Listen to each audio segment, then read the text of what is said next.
All right, everyone. The time has come.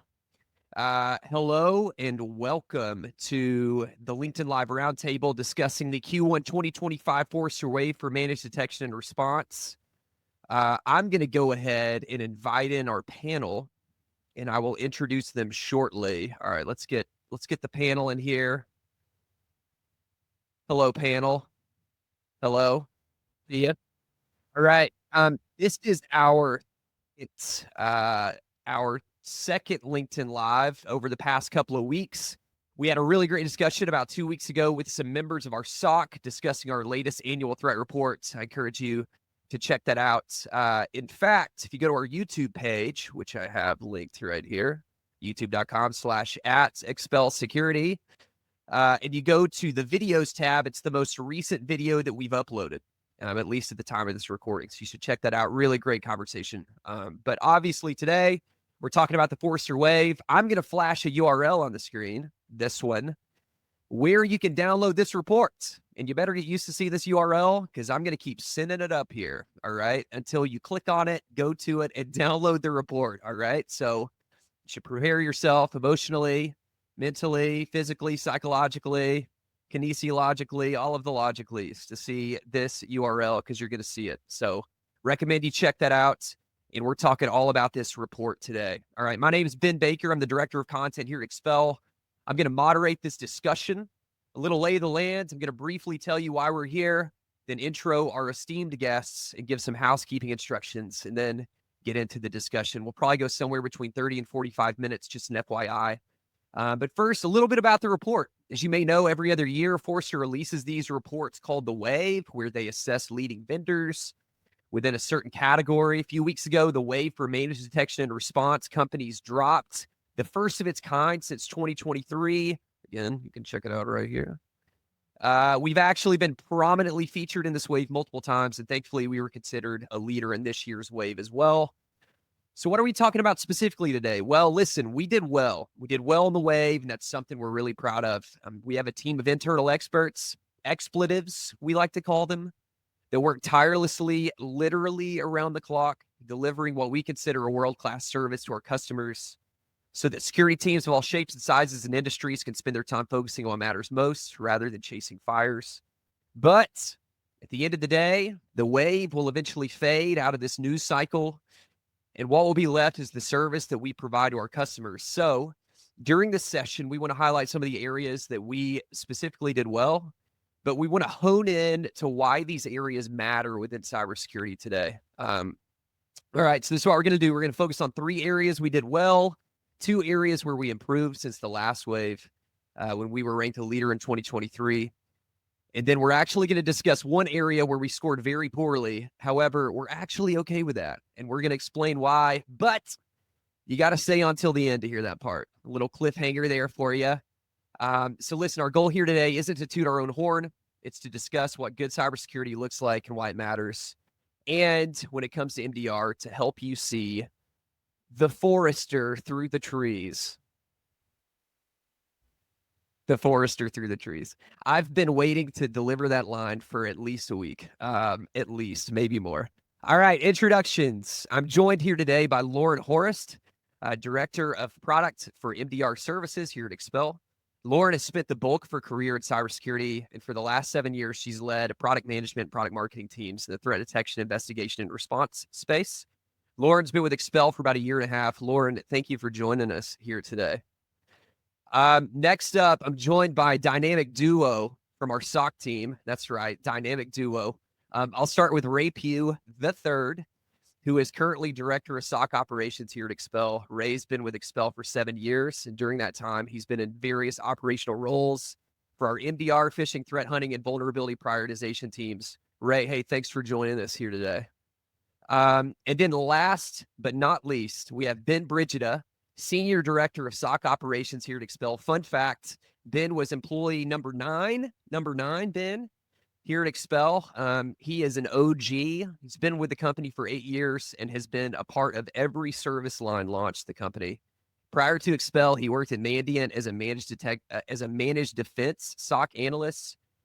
And he also wrote this. He is the true Ben B, the only Ben B and all other bin Bs are usurpers to the title. Thank you, bin B. Fun fact about Expel, we have 8 bins at Expel. I'm bin number 7. I just hired bin number 8. But listen, Ben, you're bin number 1. All right. And you will forever be bin number 1. Thank you, Ben. Yes, you're welcome. Thanks to our guests for being here. All right, quick housekeeping, then the marketer will step aside. All right. We will try to make some time for Q&A towards the end of the session. At any point during the session, we encourage you to engage in the chat. If you post questions in the chat, we'll circle back to them at the end of the presentation. But if we run out of time, we will follow up with your questions after the session. All right. With that being said, let's get started. I want to start with this. All right. So we do this thing at Expel where we start off some of our meetings with something we like to call the very important question. All right. And these are, in fact, very important questions. They are of utmost importance, some would say. And we start some of our meetings with this just to break the ice. And so we're going to do that with this just to lay the foundation for this conversation. So here's the very important question, then I'm going to kick it to our panelists to answer this. If you could be any condiment, what condiment would you be and why? Ben, Ray went off mute. Ray, tell us. I have a clarification question because I feel like it might be the perfect answer. Does bacon count as a condiment? Because it goes with everything. So I guess, what are the criteria we're going?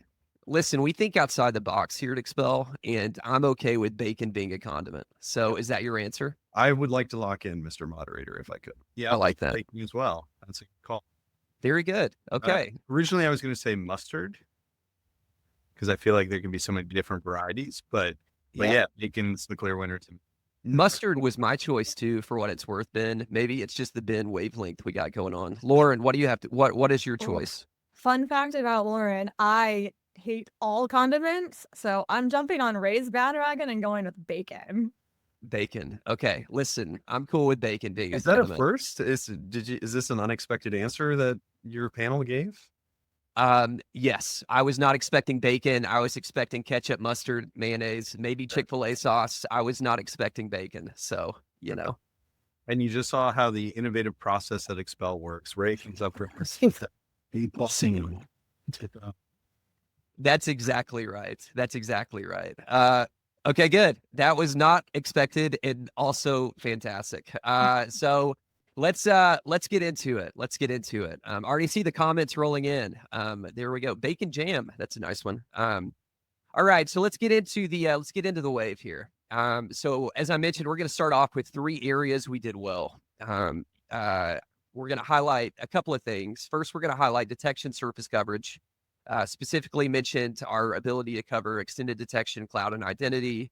They also gave us high marks on managed response and threat hunting. But let's start with that detection surface coverage, specifically maybe looking at those 3 areas where they mentioned we did well. There are others we did well as well, but these 3 were particularly highlighted. So maybe to Ben first, Expel scored highly in detection surface coverage, particularly, again, across extended detection, cloud, and identity. You guys, you and Ray, you're living this every day. From an operational perspective, why do these specific coverage areas matter? Yeah. Well, first of all, we think of ourselves as a customer service organization, right? So we have to think about what the customer needs from us today and where the puck is headed, and what they'll need from us in the future. I think we can all understand that more and more we've been cloud reliant, cloud identity, applications, SaaS apps, cloud infrastructure, things like this. So we'd be remiss if we weren't thinking about that. We wouldn't be looking forward and we wouldn't be thinking about what our customers will actually need from us in the future. So that's why we focused on that a lot. The other component about this is that we think that it's the area that we can have the biggest impact. What I mean by that is EDR vendors have large, mature detection plans, like teams and threat intel teams. They understand how to find evil on the endpoint. It's a bit of the wild, wild west when it comes to finding evil in the cloud today. That'll change over time. We saw this change on the endpoint and the network, and someday in the future, maybe the vendors will have even more robust and more mature detection plans in the cloud. But today, we get to see incidents and find new techniques and really provide additional value on top of what the vendors are already providing. I think to add to that, it's gone well for us over time because it was like, Ben and I having been here for as long as we have, it was like a foundational day one objective versus like a midstream pivot we made at some point. It's been part of the plan all along. Again, tying back to what Ben said, which is meeting customers where they are and doing what's valuable for them. So it's kind of organically grown and progressed over time versus something that, a couple of years ago, we're like, oh no, we need to start incorporating these things. It's been part of the plan all along, if that makes sense.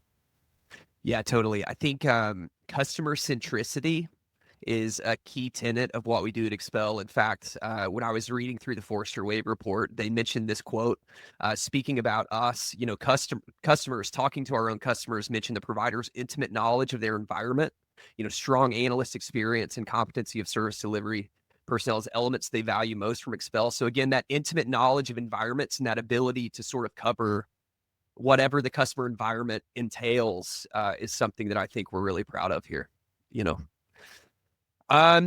Lauren, you're helping shape the direction of our product and service. In your conversations with customers, how have expectations around detection coverage evolved?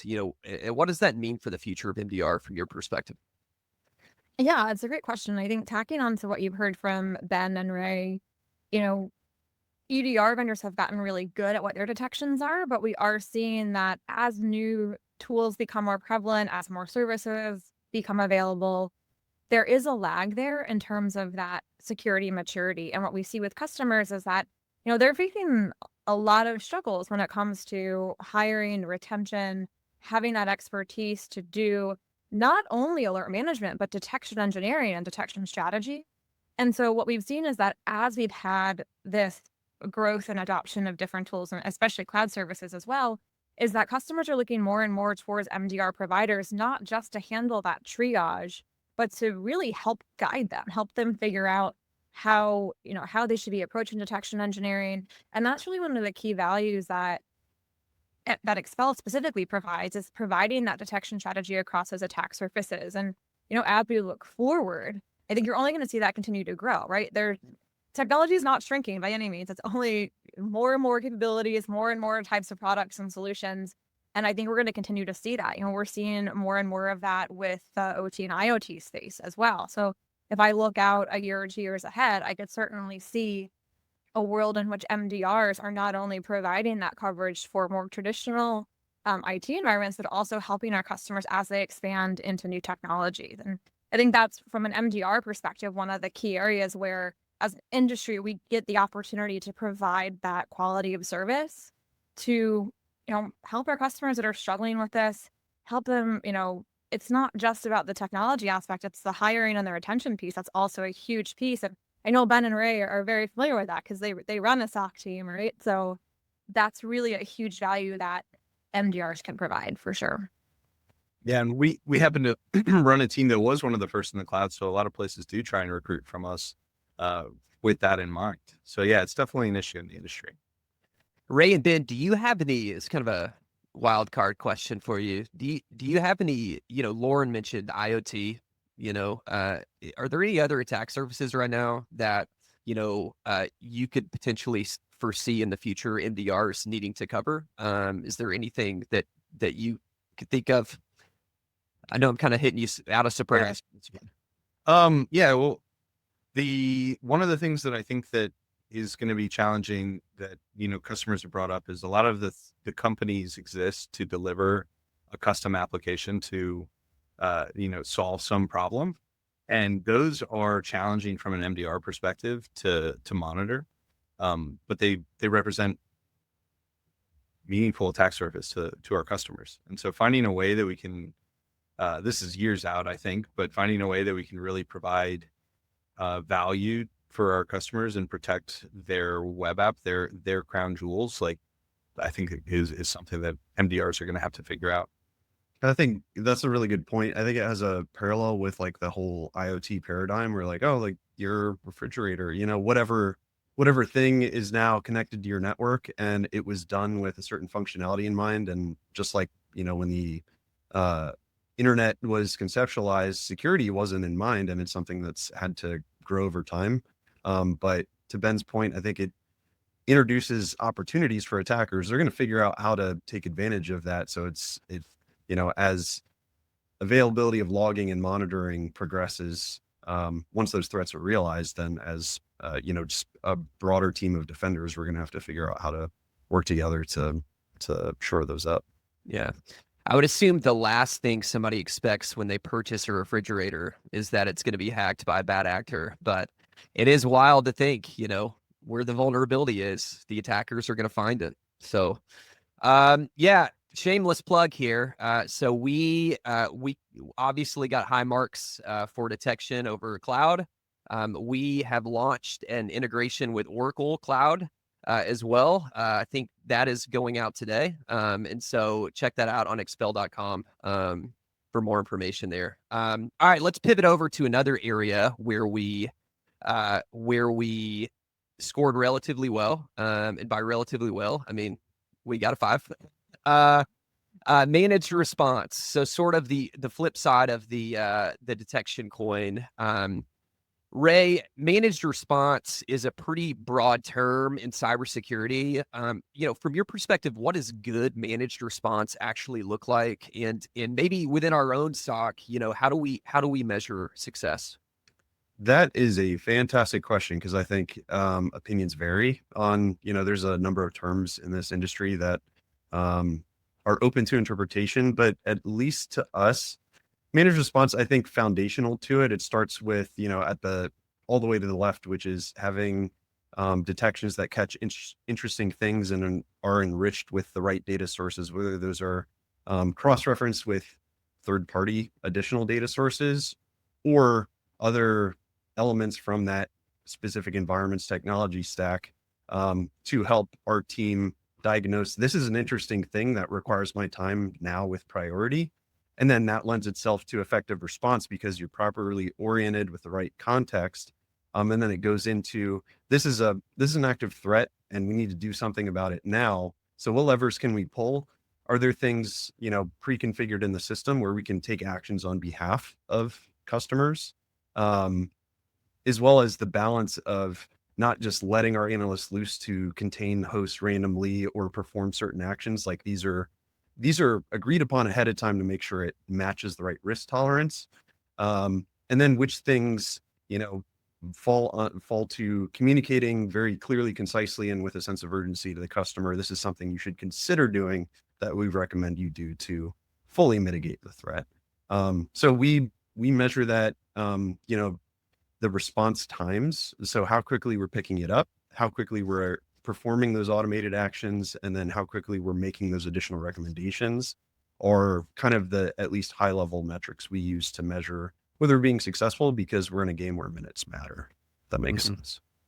Yeah, totally. Ben, many MDR providers stop at alerting customers about threats. Coming off of Ray's response about what good managed response looks like, how do we truly manage a response here? Where do we draw the line between, guidance and hands-on action?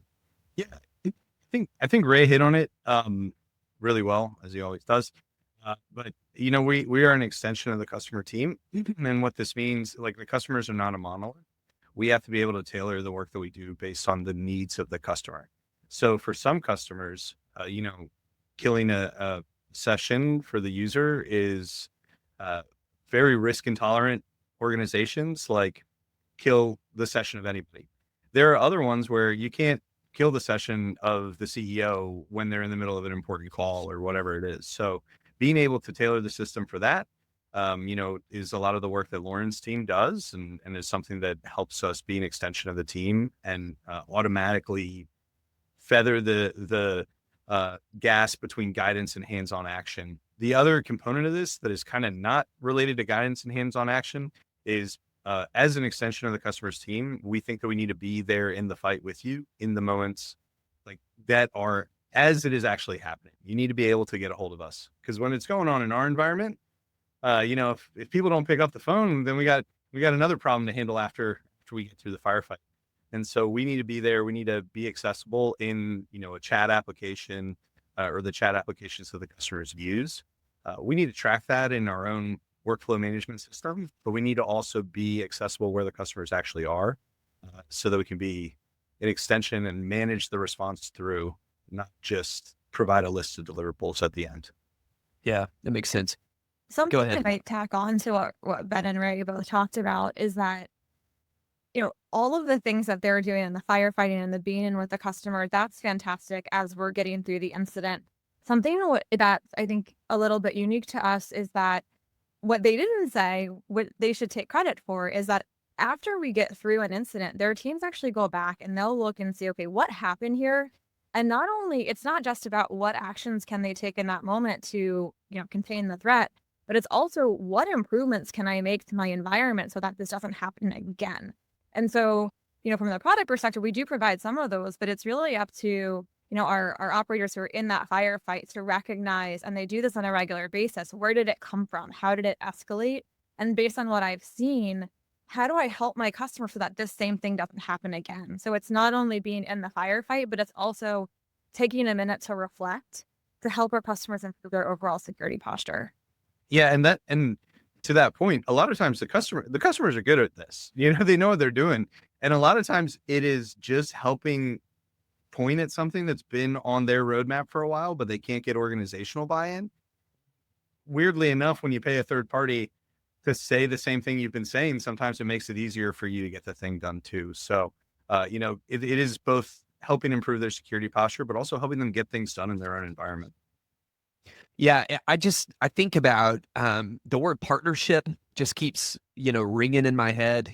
Again, we already mentioned the Forrester quote earlier around becoming intimately familiar with customer environments. And it's not only caring about keeping the threats out of their environments, but showing them also on the back end how they can keep any, threats out for good, and kind of walking them through that journey.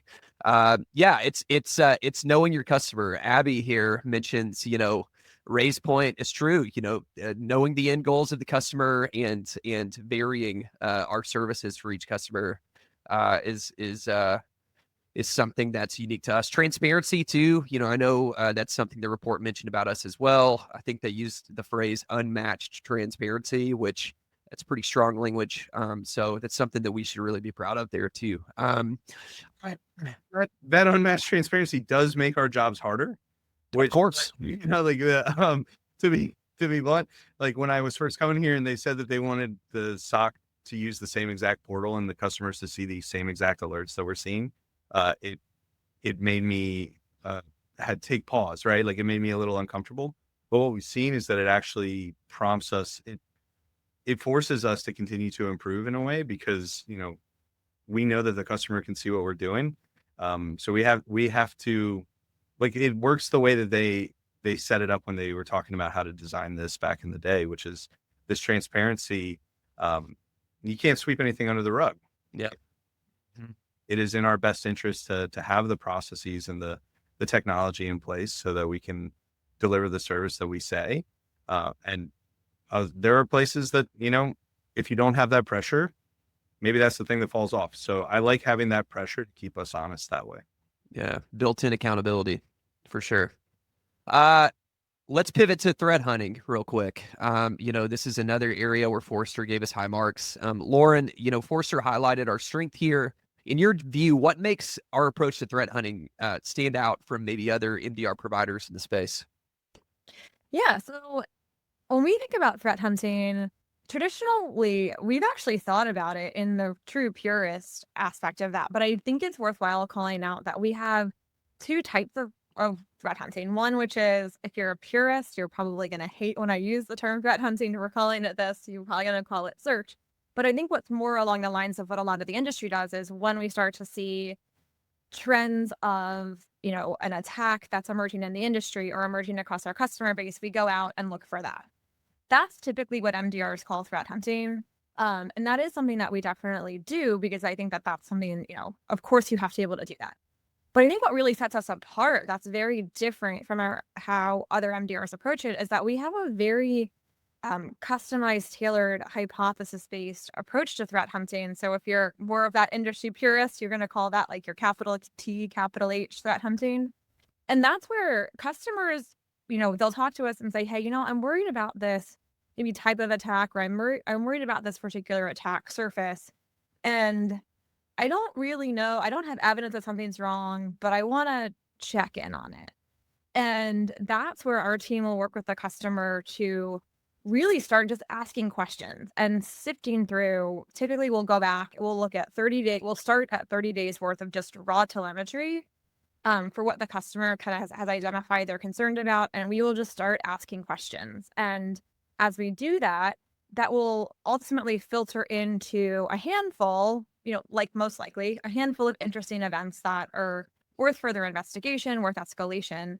And I think that's what's really setting Expel apart here, is because it is a lengthier process. It is much more tailored to our customers, but it's also something that we see our customers definitely value because it is unique to their environment, and it goes above and beyond what the rest of the MDR industry typically calls threat hunting.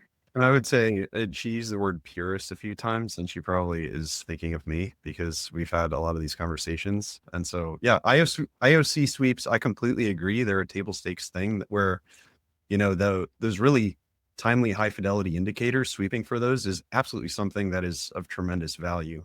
But having that layered approach of these really tactical, time sensitive things that we search for versus a more deliberate and thoughtful hypothesis-based approach where we look at baselining activity over a period of time and looking for novel things and really inspecting them closely is kind of how we cover all bases, if that makes sense.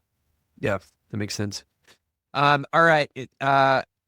We need to move to areas we improved, but I do want to ask Ben this. Forrester also gave us a high score for detection engineering, which, is in some ways the output of that good threat hunting practice. Successful detection engineering isn't just about finding threats, it's about reducing noise as well. So I guess from your perspective, what's the trick to striking the balance between comprehensive coverage and minimizing false positives?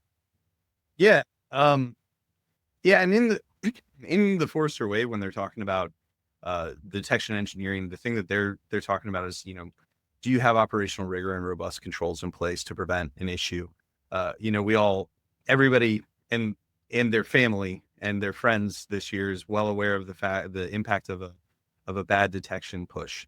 If you don't have proper testing in place, then you can take down the internet given your scale. And so being in a spot where we have robust practices in place to make sure that we don't cause more harm than good when we roll out detections is something that our DNR engineering team has done. And, I know we're all really proud of the work that they've done associated with that. From the operational perspective, detection engineering has to do with, are we casting a broad enough net? And also, are we not introducing decision fatigue with the team?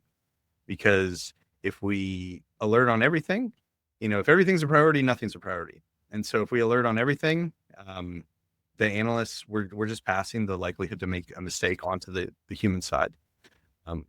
So we have targets internally for the true positive rates, and we're constantly assessing if those are the right thing. The other thing that we do is to try and reduce the number of unique decisions the analyst has to make on an alert by automation and decision support. So those three things, proper controls to prevent issues, to reduce controlling decision fatigue through proper goals, and then automation to reduce the number of decisions are key. All right, let's move to areas we improved. Since, again, the last edition of the Wave came out in 2023. This is obviously 2025. So when we look at our scores from then until now, there were a couple of areas where we improved. And so let's look at a couple of those. Managed investigations. So this is an area where we scored really well this round, and our score improved since the last round. So Ray, from your perspective, what does a well-executed managed investigation look like? How does that create a better experience for customers? That is a great question. It's something that we've obviously invested a lot into, and essentially building on our initial approach and expanding it further. And it's centered around, the focus is really, I think it's a theme in a lot of what we talk about, which is the outcomes delivered to customers. So again, based on my earlier answer, I believe it's also true for managed investigations. It starts with the detections, high fidelity alerts that are enriched with the right information. So that way analysts are able to prioritize what needs to be taken for a closer look. Transparently documenting what good looks like to us is we should be able to go look at literally any investigation we performed, retrace that analyst's steps, not talk to them at all. They may or may not be on shift, and we should be able to see what additional data did they pull, how did they interpret that data, and then what was ultimately the decisions and the communication and notification they provided to customers based on that.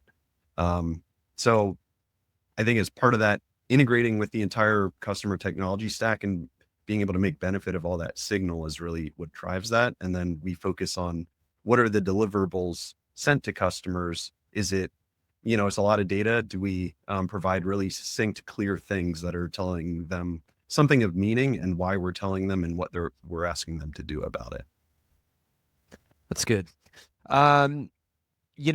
Another area where it was marked that we had improved was our dashboards and reporting. This is something that Forrester specifically called out.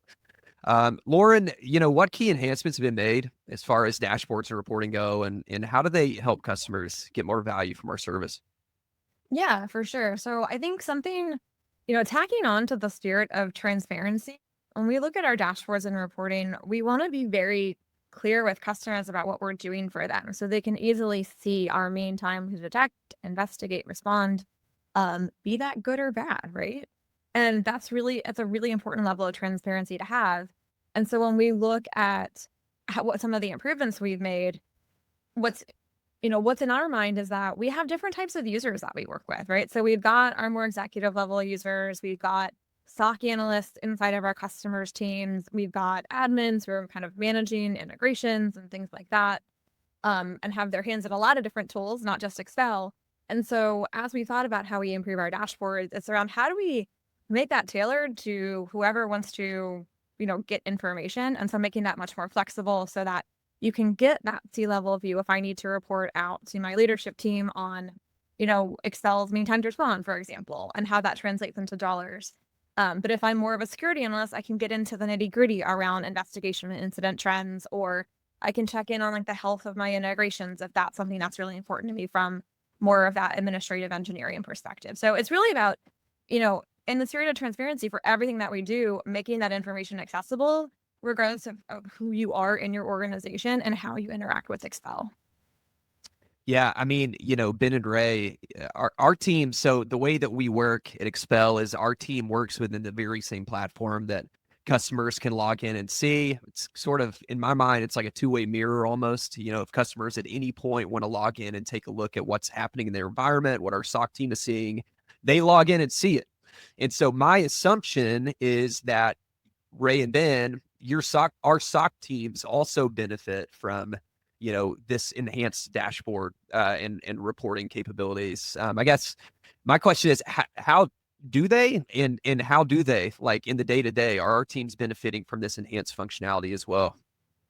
Yeah, we do because of a couple of different reasons. So again, customer focused reason, we protect a lot of different environments, and you can see trends over time. And so both the common things that people want to see are interesting to us, making sure that we, understand our customers and the things that they want to report on.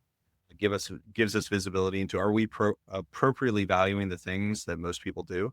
And then also there's a cohort of customers that tend to be, thinking about things kind of where the puck is headed.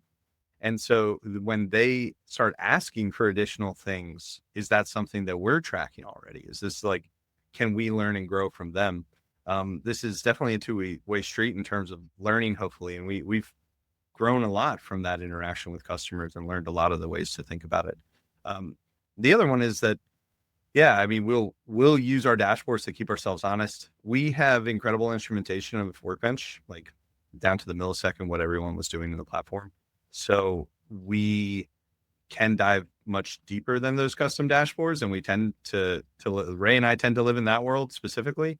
But yeah, using the dashboards to have like a unified scoreboard for the team to see how their performance is and how, each customer is experiencing that is really important. I have a question on here. I'm not going to ask it for the sake of time. I feel like we could dedicate an entire LinkedIn Live to this question right here. So I'm going to hold it, and maybe we will, because I know that you and Ray are metrics nerds. And I mean that in the nicest way possible. It's the nicest compliment you could give us. Yes. I mean, Thank you. I just know it's a true fact. The question is, what kinds of metrics should matter most when measuring the success of a security operation? I'm going to hold that for the sake of time, and we're just going to do an entire LinkedIn Live around it. So get excited about that. It's going to be great, and I want to hear some healthy debate from you both. I feel like I haven't flashed this up on the screen enough. If you want to download the Forrester Wave report, there's the URL to do that. Also want to mention this. I have a quote. I pulled a couple of quotes from the report itself. As we kind of move into the next section, I want to mention this.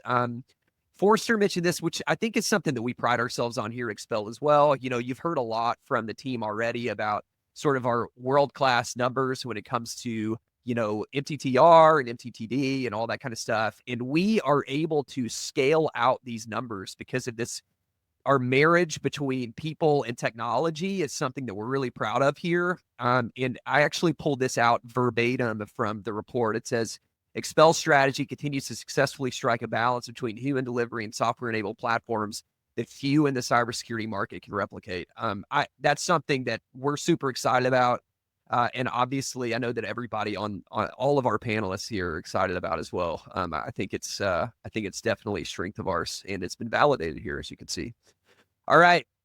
So the area that everyone's been waiting for, before we get there, Q&A. If anybody has any questions, please put them in the chat. We'll loop back around to questions at the end if there are any questions in there. But yes, where we failed. All right. So really excited about this section. So I am not going to spend too much time on the preamble here. Ben, I know you've got a pretty strong point of view on the use of GenAI in cybersecurity and why you're actually almost sort of proud of the low score that we got when it came to GenAI in cybersecurity. I'm just going to give you the floor here. Cool. All right. I'm going to give you the floor here to air your opinion. Once you've had your mic drop moment, I'll lean down and pick it up. And we'll keep the conversation going. So just fill us in on your perspective. Yeah. So we got a 1 out of 5 on generative AI, or use of generative AI. And that means that compared to the industry, we're behind in implementing. That's been an intentional decision on our part. And I'm happy that we've made that decision. I think that it's the same decision a lot of our customers would have made if they were in our shoes. At the end of the day, we're a service, and you pay us to get outcomes. You don't pay us for the tech that we use on our side. I don't care about the technology that Jiffy Lube uses for the lifts. I care if my car gets its oil changed in 15 minutes or not. And when you pay us to find evil fast and stop. And if we're getting the results, investing in AI actually represents risk at this stage. We are getting the results. We're the fastest in the industry. And so investing in AI, in generative AI, has been a intentional decision to delay at this stage. And when you read the reports and read, about generative AI being used by vendors, it doesn't actually contribute to benefits for the customers. It contributes to margin gains for the provider. And so that's something that, as an investor is valuable, but as a customer, I don't think I'd really care about. Like I want consistent quality results, and we're getting. So we're doing that. And then when you invest in AI, there are risks. There are risks when you put that into your, into the decision-making process. So we want to be really intentional about where we put that, using that to summarize comments or summarize the work that our team has already done, but not to make decisions to close alerts. That's something that we believe humans should do. And then, if we start to need to get more consistency in some of the decisions to use this for QA or QC, then that's something that we can do in the future. But today, what we found is that some of our customers are in highly regulated verticals, and they have concerns. They have reasonable concerns and asking us, "Are you all investing in generative AI?" And when we say we're not, that puts them at ease. And so our job is to do right by the customers. We think that we're doing that. The other component here is that this is specific to generative AI, large language models. We use a lot of automation, and there's a lot of simple automation that you can do to put the humans in place to make a better decision faster. That you don't need the whiz bang, unproven, hallucination based large language models. If somebody makes the wrong decision, I want explainability, and it's coming in the generative AI models, but it's not where we want it to be yet to be comfortable, to be a part of our process. That clip is going to be clipped and it's going to go viral. That's a great answer.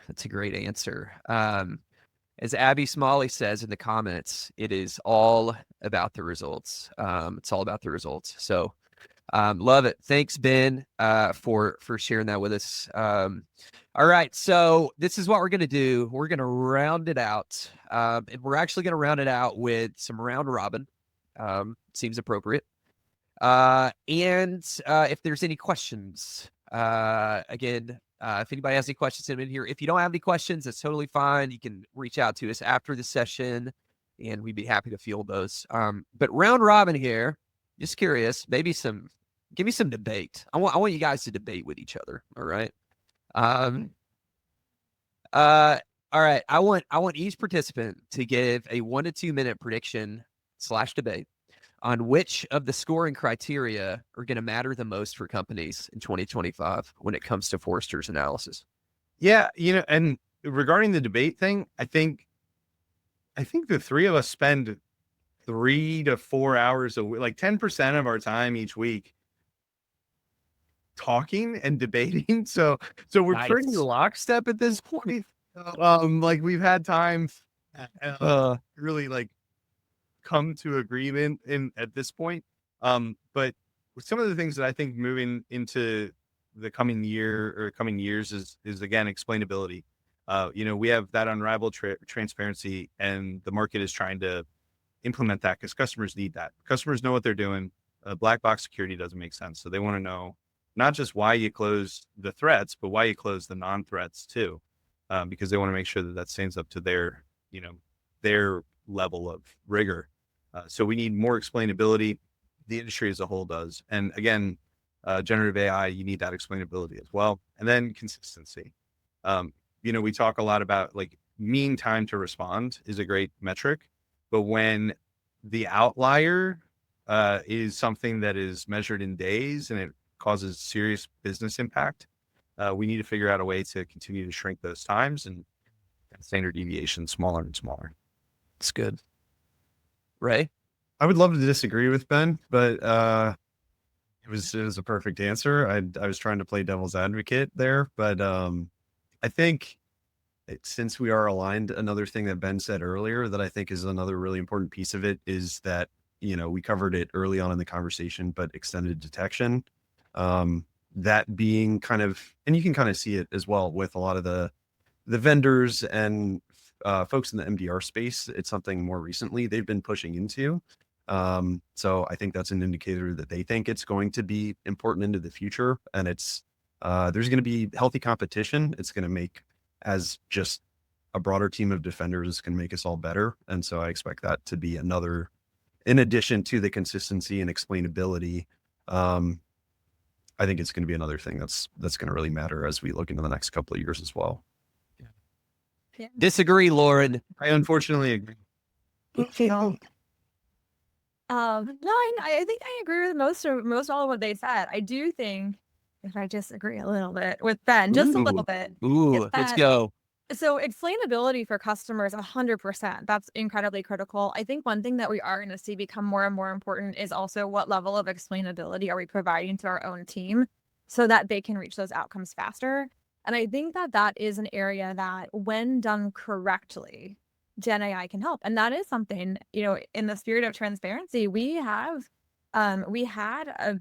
a very closed GenAI alpha test, if we will, where we were very conscious of, from a privacy perspective, there was no data exposure and there was hallucinations and it wasn't working. So we pulled it because we would rather have our people spend more time doing the right thing than outsource to, AI, if you will. But I do think that as the technology matures, we can start to get more of that benefit for our own team, which is going to be helpful because as Ray said, extended detection is going to be more and more important. And so that means our team is going to be managing more alerts, more types of alerts from a ton of different tools.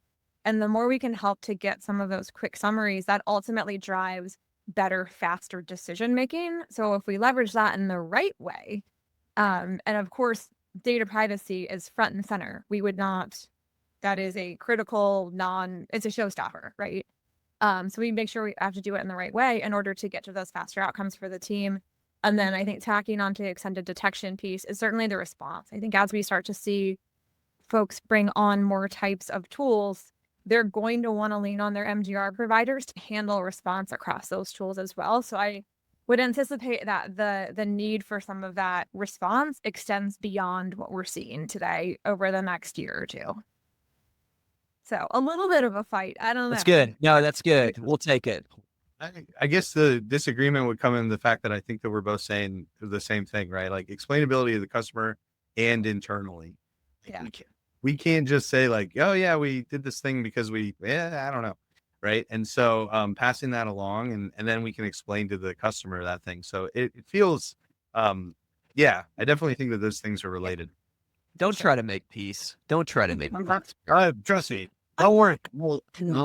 Yeah. He's just trying to make, we want to make you happy. We are customer service people. So you want debate. We're trying to achieve. That's good. That's good. Give the people what they want. Are you not entertained? I wish I could throw gifts up here. Russell Crowe would be on the screen right now. I'm going to disagree. We got a 5 out of 5 in dad jokes. And I got to say, my Forrester joke at the beginning about seeing the Forrester through the trees, I think we're set and ready to go for 2025 with that. That's a joke. That was a really bad joke. It was a good one. It was a bad joke. A bad dad joke. All right. Hey, listen, this was great. Appreciate you panelists for weighing in on the Forrester Wave for DR. Again, if you want to check out that asset, you can do that. Go to expel.com/Forrester Wave. And you can download it there. Again, we're really proud of the work that's been done to score where we did. We did pretty well, and it's really a group effort. I love the collection of people on this call because the three of you very much had your hands in making this reality. And to the audience, thank you for attending our session. Again, go download the full report. Highly recommend you take a look. If you think of any questions after the session that you want to ask, that you didn't have a chance to ask, feel free to ask on LinkedIn. And lastly, again, go ahead, Ben. One thing I want to shout out is that, the Wave was a lot of people at Expel worked on it. And Lauren specifically did just a ton of late nights and weekends and the whole demo along with Paul Lawrence and whatnot. So thank you for all the work that you did with that, Lauren. It was great to see the result. Thank you, Lauren. Good shout out. Yes. All right. We'll give the clap. Thanks to the panelists. Thanks to the audience for tuning in. We will continue to do LinkedIn Lives. That SOC metrics discussion is going to come.